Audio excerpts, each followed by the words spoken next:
Guys, after subscribing to this channel, please make sure that you also press the bell icon so that no notification, no new video of mine, any educational video, is missed by anybody. Let's start with the first question. Now, see, every question was scenario based. Almost every question was scenario based. So, first of all, it was a 49-year-old postmenopausal woman. BMI is 30. Now, just get the standard buzzwords. Okay, 49-year-old postmenopausal. BMI is higher, 30. OPD with joint pain and hot flushes. First of all, what do you think is the cause of her vasomotor symptoms? And then what will be your approach to counsel, manage this patient? And then what are absolute contraindications of HRT? So what usually are the reasons for vasomotor symptoms? There are only 2-3 actually. So there's a 2-mark question.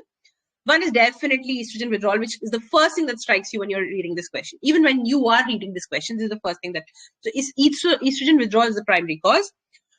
Then you have neurotransmitter as well as vascular changes. You can write a line or two about this. Of course, you have transient peripheral vasodilatation, which is mediated by so many things, prostaglandins mostly, and histamines. Sympathetic surge, more sweating, more palpitation, but everything is actually triggered by the neurohormonal triggers. Metabolic endocrinal, contributors, but mostly it is, the reason is estrogen withdrawal because of instability of hypothalamic thermoregulatory center, the rise of norepinephrine and serotonin. These 2 words have to come in your answer. Norepinephrine and serotonin imbalance leads to this dysregulation of thermoregulatory center. Mostly this is the reason of all the vasomotor symptoms, and this is a 2-mark question. So that's about it. How will you counsel and manage this patient? She is a 49-year-old, right? Correct? 49-year-old, quite anxious, high BMI. So you can't give her a lot of estrogen, a lot of estrogen in her HRT. So you have to go step by step. See, stepped care. First of all, you have to do a comprehensive assessment. That means she's only having vasomotor symptoms or she's having other problems as well.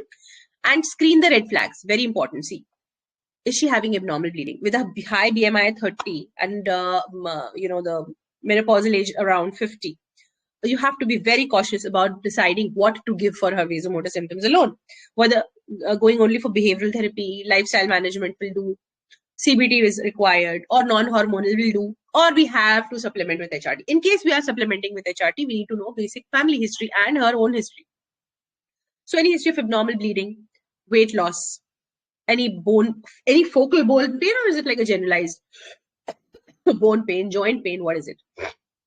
Do a comprehensive assessment, including history, as well as physical examination. And I have written down all these things. Of course, you have to make sure that you do a baseline investigation, that is CBC, thyroid, sugar, lipids, everything you need to do. And DEXA you have to do because she's complaining specifically of joint pain. Otherwise, also before giving HRT and while the patient is on HRT, we usually do a DEXA scan annually.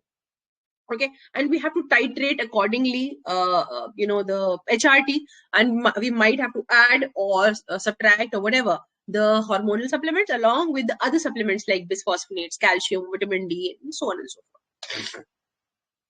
Of course, strength-bearing exercises on the whole, all these things are equally important. So we'll have to categorize. This is very extremely important, that how you take whenever I start counseling and management, I always start from history, examination, investigation, then I start with lifestyle management. If it's a gynae case, it always starts with lifestyle management, hormonal, non-hormonal management, surgical management, and so on. In our case, of course, we're talking about vasomotor pain and joint pain, so we're not going to surgical part, but yes, it will definitely have a comprehensive lifestyle counseling.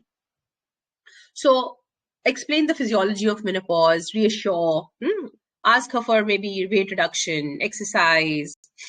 If she's having any, triggers like smoking or alcohol or, spicy meals, you've got to avoid those triggers. More about sleep, and CBT is extremely important. All these elements you have to mention. You can start her on certain non-hormonal,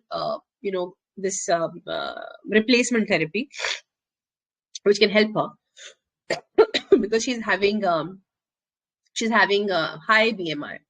Okay, so, and we do not really know about her as you know, right now we do not know what exactly is her picture as far as her hormonal profile is concerned, or her abnormal bleeding is concerned, or family history is concerned, but they wouldn't have mentioned it, all these things. So we have to go by a normal schedule. So non-hormonal management you can offer, which includes your SSRIs, SNRIs, clonidine, gabapentin is not so much there.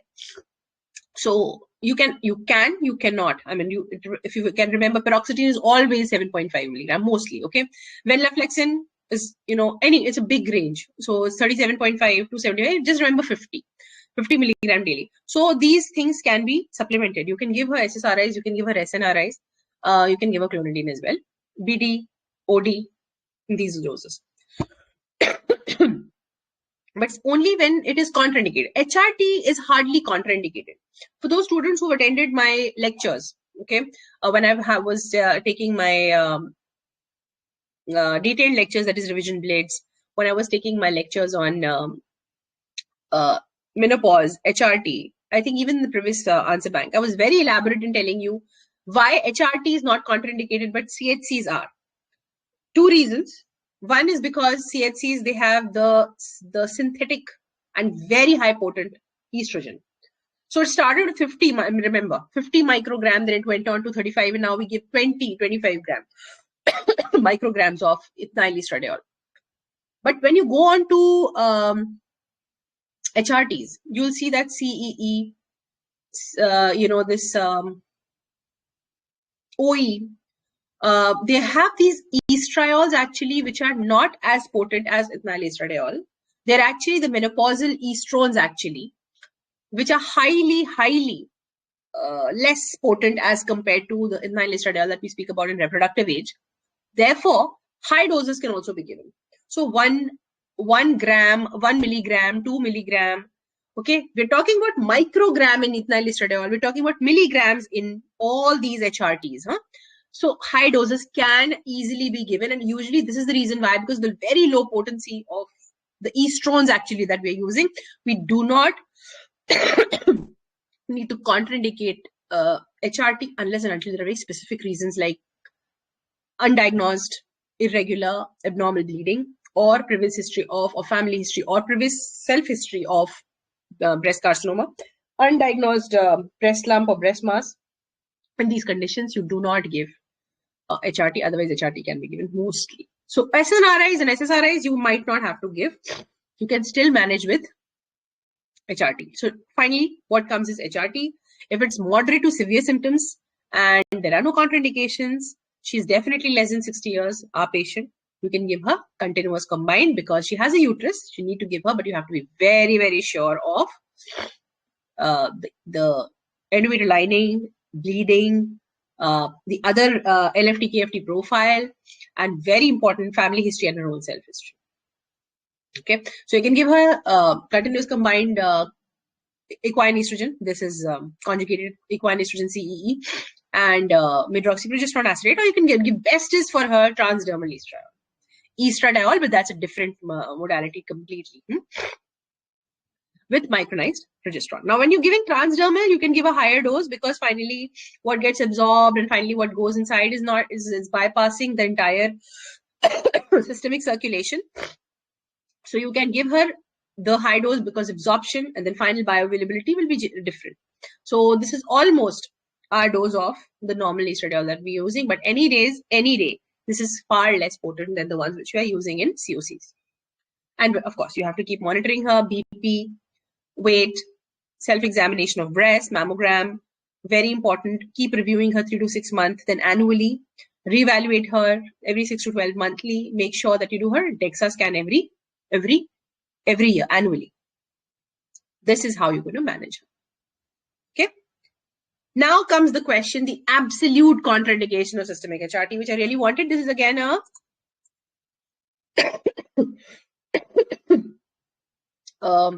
2-mark question. Oh, I'm sorry. The vasomotor symptom one was a 4-mark question. So you have a couple of, things over here, which you can write down, but please make sure that this thing has to be spoken in detail. All right. I thought this one was 2 marks, but actually this is 4. And remember this table, which has got actually 4 marks, it's fine for 4 months, but this one has to be elaborated. All right. So the absolute contraindications to systemic HRT will be, like I said, known, suspected, or past estrogen-dependent malignancy. Could be anything. Could be breast, could be endometrial cancer. Undiagnosed genital bleeding, I just told you.